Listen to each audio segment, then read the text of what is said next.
అందరికీ నమస్కారం. ఓం శ్రీ మాత్రహే నమః.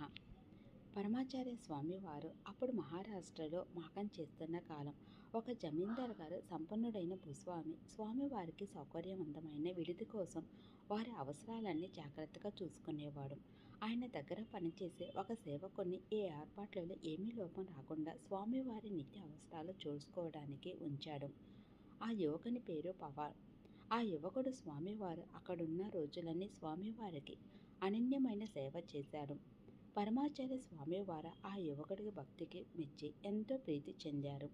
అక్కడి విడిది ముగియపోతూ ఉండగా స్వామివారు ఇక బయలుదేరాల్సిన సమయంలో ఆ భూస్వామితో ఈ యువకుడిని నాతో తీసుకుని వెళ్ళనా అని అడిగారు.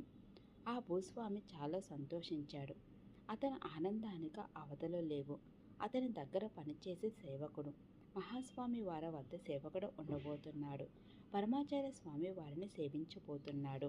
వెంటనే ఆ భూస్వామి సంతోషంగా మీతో తీసుకుని వెళ్ళండి.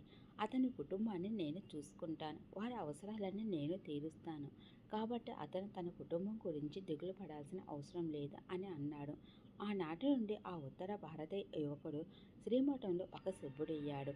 శ్రీమఠం తర్వాత మాకం ఏ సౌకర్యములు లేని చోట చేశారు. అది రాత్రి సమయం కావున వంట వండి మఠం సభ్యులందరూ భోజనాలు ముగించారు. అన్నపానాదులు ఎవరికి లోటు లేకుండా సమృద్ధిగా ఉండాలని మామాస్వామి వారి ఆజ్ఞ. మఠంలో పనిచేసే వారికి ఎవరికి భోజనం తక్కువ కాకూడదు.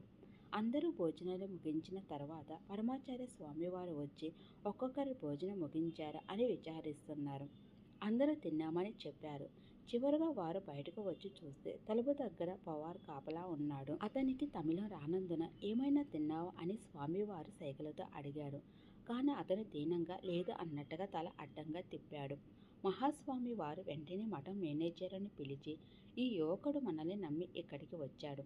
అతనికి భోజనం పెట్టాలని నీకు ఎందుకు అనిపించలేదు? అతను అడగకపోయినా, అతనికి మన భాష రాకపోయినా నువ్వు ఎందుకు అతని గురించి పట్టించుకోలేదు? కనీసం తిన్నావా అని ఆయన అడిగావా? మీరందరూ తినేసి వంట మార్పు ఆపేశారు. ఈ నిర్మానుష ప్రదేశంలో అతనికి తినడానికి ఏమి దొరుకుతుంది అని అడిగారు. స్వామివారు చాలా కోపంగా మేనేజర్ని మందలించారు. తర్వాత మేనేజర్ మహాస్వామి వారితో పవారికి తినడానికి ఏమని ఏర్పాటు చేస్తాను అని చెప్పాడు. కొద్దిసేపటికి తరువాత ఒక వ్యక్తి సైకిల్లో ఒక క్యారేజీతో అక్కడికి వచ్చాడు. ఇంకా ఇక్కడ గోడారాలలో వెలుగు కనబడడంతో ఇక్కడికి వచ్చాను అని చెప్పాడు. వారు అతన్ని వివరములు అడగగా అతను ఇక్కడికి కొద్ది దూరంలో ఉన్నవారికి భోజనం తీసుకుని వెళ్తున్నానని, దారిలో వెళ్తూ స్వామివారిని దర్శించాలని వచ్చానని చెప్పాడు. వెంటనే పరమాచార్య స్వామివారు ఆ వ్యక్తితో పవారిని చూస్తూ,